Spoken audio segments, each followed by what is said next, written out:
Good morning, YouTubers and fans. I had a few thoughts this morning on the occasion of starting the 31st Sienna book. Because I just finished the first draft of Southern Watch number 7 last night, and I made a comment on Twitter and actually Facebook too about just in general, and I've said this all along, how much more difficult it is for me to write Southern Watch versus a Sienna book. And people are, often like, why? Why is this the case? So I thought I'd just share a few thoughts with you about process, number one, and number two, why certain types of books are more difficult for me than others. Because I finally kind of narrowed it down in a few ways as to why this last Southern Watch book was so difficult on me to write. Number one, the content tends to be grimmer. And book 7, which is called Forsaken, is no exception. It gets some pretty dark places. Now, it doesn't go as grimly, sexual as Starling did. Starling was dark, was grim, went into that territory and domain, and that is not necessarily super easy to write. Some criticisms of that book, in fact, included that content, which, I agree. It was that way for a reason. And if you read it through, you'll notice that there's nothing enjoyable or titillating, I guess, about it. It was dark stuff. There was nothing designed to arouse the sensibilities, I guess you could say. It was not. If anybody walked out of that excited in the wrong way, I don't know what's wrong with you, because it was not written to be that way. It's all grim. It's all dark. It's all very revolting, I guess, on purpose. And you'll see, I think, before the end of the series why that might have been. It was one of my ways that I wave the magic wand and distract you. This is actually a magic wand. Harry Potter land from Universal Studios. And so doing that, by necessity, writing that kind of grimness just drains me. The second thing is that Sienna's, and this is something, again, is inside baseball all the way. Writing Sienna is easy for me because her narrative voice is basically me just having fun telling you a story.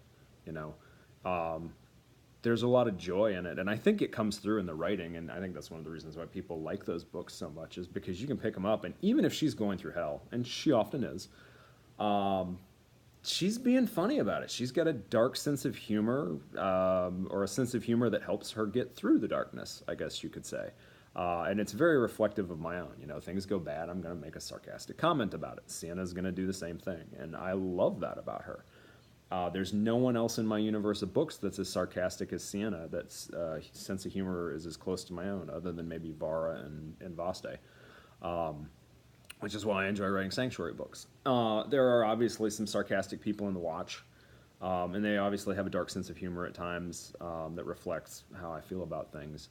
It's much more serious, number one, and number two, the storytelling style is different in the Watch books. It's not as easy for me to construct. Furthermore, I really plotted out this last book because I got stuck in a quagmire in the middle of Starling. Like, I knew the basic big points that I needed to hit along the way in Starling, but I got lost along the way trying to flesh out the story, and it ended up being a long book. And I didn't feel like there was a lot of it I could cut, because it got us where we were going, and a lot of it was pretty critical and some important character stuff in there. But at the same time, I spent a lot of time writing it, and I wanted to have a more focused and impactful book with book 7, something that really got to the nub of what I had to say quickly. And so a couple of things I did were I plotted it out more. I knew the specific beats of the story and wrote to that. And I think some of that might have sucked a little of the joy out of the process for me, number one. So it kind of backfired in a way. It made it less fun because I wasn't discovering things as I wrote between the big story points. I knew every story point in advance, so there wasn't as much joy on the day of writing. But number two, when you're writing different characters and different styles, it is work. It's work in a way that writing Sienna isn't. Sienna is just me coming up with the events and having fun the whole damn time.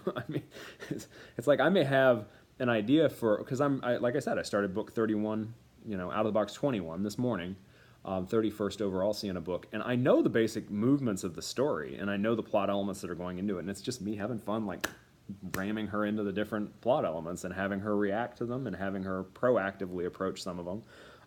There's a lot of joy in that for me. That's the fun of writing. But even if I plotted out every chapter in advance, it still wouldn't be as bad because it's me flowing as I tell the story versus the Southern Watch. The style change is very different. It's what you call third person. It's outside of these people's heads a little bit. It's not them directly speaking the story, which Sienna is. It's first person. And some chapters of Sienna go third person. Those, I mean, are usually short. I don't have very long chapters in the Sienna books because it's a thriller, so it moves faster than, say, epic fantasy. And so, I mean, they're quicker. It's easier. I get to the point. I get to the punch. I have a lot of fun doing it. With Southern Watch, it's a little bit different. You move around between different characters. They all have their different perspectives. One of the characters I wrote this time in Forsaken is a new one, and I think you'll enjoy him a lot. He's a lot closer to Sienna's style, sort of closer to the wild Sienna style of telling the story, and that part of it was enjoyable. It was just tougher because a lot of these characters are in somewhat dark places right now, and their humor is not necessarily working. I mean, and Arch never really has a great sense of humor about anything because he's not in a happy place. But, you got to write through it. So, anyway, those are the big differences. Stylistically, especially with multiple characters, it makes it more difficult on me. The longer chapter flows in Southern Watch make things more difficult. The longer stories in general make it more difficult. So this one ended up being about 112,000 words, I think, somewhere in that neighborhood, which is short for a Southern Watch book. The first two were shorter than that, but everything after 3 was longer. And so this is, it's not as hefty, I guess, as some of the previous volumes in the series. But it'll be back to $4.99, so there's that.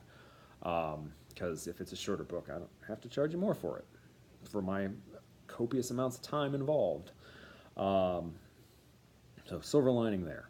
But yeah, it's just not as easy. It takes longer to thread that narrative. It takes longer for me to write a bunch of different characters than to write one character that I know super well and that I'm just having fun with. Oh my gosh, I have fun with Sienna. I picked up book 21 titled Remember.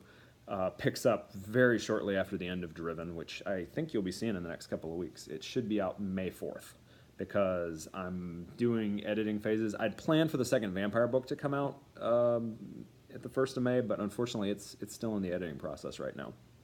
I should have book 2 and 3 out in relatively quick order, and I think Forsaken will probably be out June, July-ish. I've got to edit it after I finish this vampire book. So, and Mirror Brand number 5 is coming out in there too, because I just finished editing it the week before last.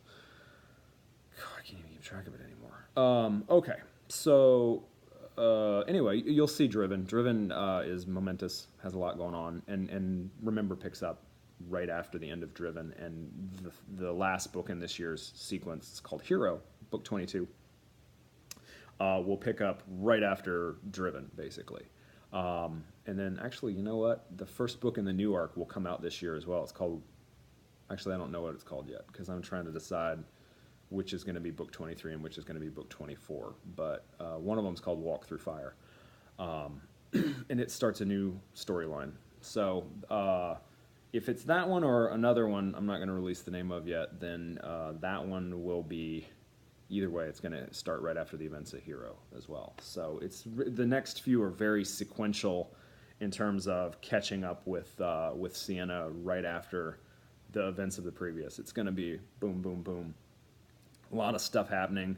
Not a lot of gap of time as usually happens between Sienna books. There's usually like 2 months or so. I kind of mirror the structure of the year. Like, Time actually did take place, I think, in March, although it's March 2 years in the future. Because Sienna's ahead of us right now due to author failure to plan his time jumps appropriately when I started writing the series. But anyway, it all unfolds kind of lickety-split, one after another. And so Sienna's going to have an eventful few months. But it's easy. She just says what I think in most of these cases if I was in these situations. And had the coolness and presence of mind to be a smartass, in spite of what would be crippling fear, I think, to most of us, and probably me if I was actually in these situations, even with metahuman powers. But that's the joy of writing her, of writing Vara, Cyrus, of writing Vaste. Vaste comes up with stuff I would never think of in my ordinary life. He is a character of his own. I don't know where he comes from. Every time I sat down to write a book with Vaste in it, I'm like, I have no idea how I'm going to do this. Like, the stuff he says is so off the wall nuts, and yet every time it just comes out. But that's the joy of writing Sanctuary. That's the joy of writing the Sienna books. They are fairly easy overall. They just kind of flow for the most part. Sanctuary is tougher when they get longer, but they are fun to write. And the Watch is just tougher because technique-wise, those multiple POVs, the interlacing story, each one of those characters has their own story going on in those books. So it's me telling multiple stories, basically multiple novels or novelettes, smaller ones, whatever. Hell, Southern Watch 6 was like multiple novels all layered on top of each other. And so you got to maintain a character through line, what they want, and take them to completion of an entire story in the course of a overarching narrative that has to hang together. So that just makes it more complicated. Sienna has a little of that going on. Usually she'll have a B story in her books nowadays, but it's much more limited. And, you know, a lot of times I have fun with those narrators too, like Augustus. Oh my gosh, how could I not have fun writing him? Or Jamal. Jamal's so deadpan. Or Reed. But anyway, so that's the inside baseball explanation. Why is Southern Watch so damn difficult to write? Why is Sienna such a breeze to write? Sanctuary, same thing, pretty easy to write. And then I'm writing the next 2 Sienna books back to back, and hopefully I'll wrap those up by early summer and can start on Sanctuary 10, which I'm also looking forward to, and will also be a momentous book. A lot's going to happen in that one. But stay tuned for updates. Driven is coming out May 4th, like I said, like 99% sure of that. It's going through final proofing this week, which means it should be ready well in advance of the May 4th release date. Get another 2 vampire books out shortly thereafter. Mirror Brand number 5, and we'll see what else comes after that. Southern Watch 7 at some point when I get through editing the vampire book, I can move on to it. And then, I don't know. All good things to those who wait, that's what. So that's where the agenda is, and it's going to be a while before I tackle Southern Watch 8, though. I got to find a way to change things up to make it more enjoyable again. Otherwise, I ain't going to make it through that one alive. All right. Time for me to get back to work on editing this vampire book. No one will believe you. First vampire book is out now. There you go. Done plugging stuff for now. Have a great day.